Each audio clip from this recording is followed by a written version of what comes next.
Alrighty guys, and here we are into this wonderful spreadsheet of BTD6 testing, tower testing. So this is for the Monkey Buccaneer. So let's just kind of run over it. I'm gonna try and condense this to make it a bit shorter, so it's like kind of easy just to say general rundown. But try not to make it 20 minutes long, because that's kind of long. But you know, I'm gonna do my best to keep it nice and short, and then I'll see you guys back in 2 days for the next tower. I don't even know what the next tower is. I did not label it here. I do not know what the next one is. Anyway, so without further ado, 000, yellow, pink, 12, 19, costs $500 on medium mode. Pretty good efficiency. Less efficient than Monkey Submarine, but efficient nonetheless.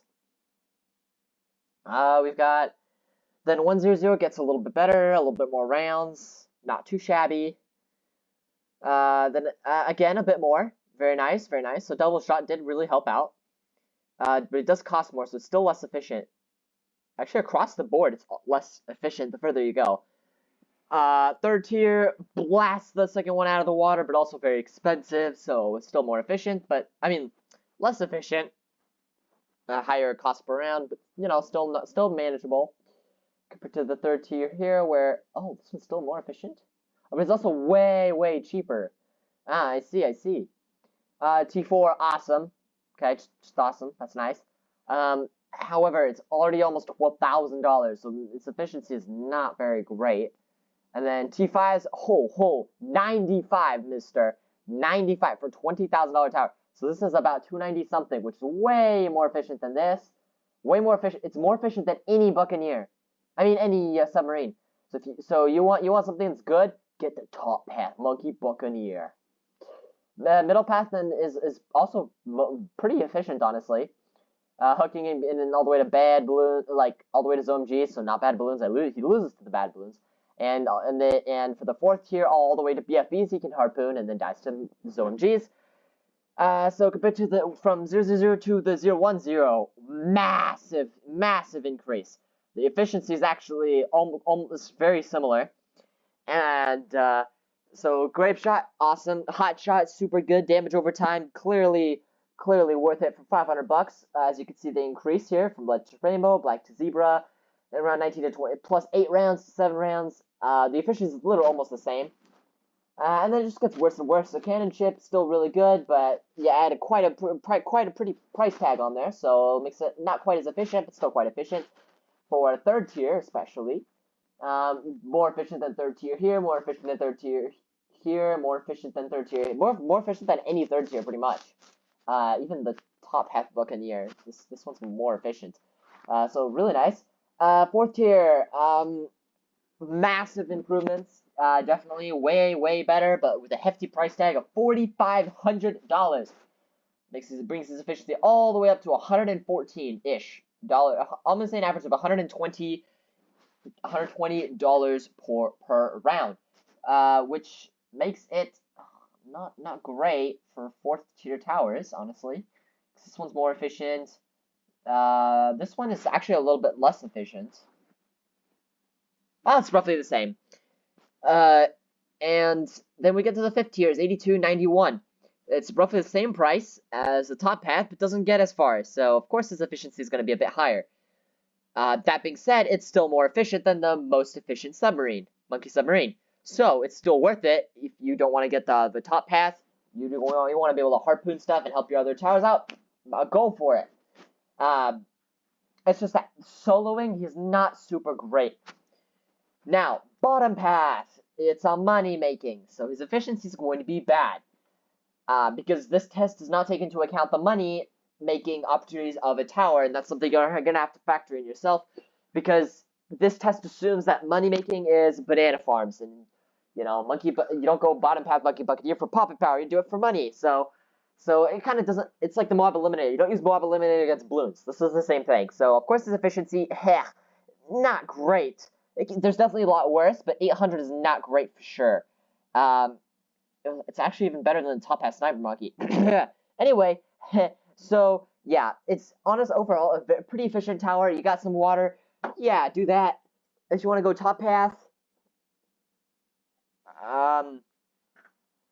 yeah, going Grape Shot Hot Shot is a lot more efficient money-wise because you don't have to buy a way to MIB for leading, or rely on a very inconsistent alchemist. Okay, whereas if you go 502, not only is it less efficient, but then you don't have lead popping, so you have to have an alchemist or an MIB, so it's gonna be more expensive.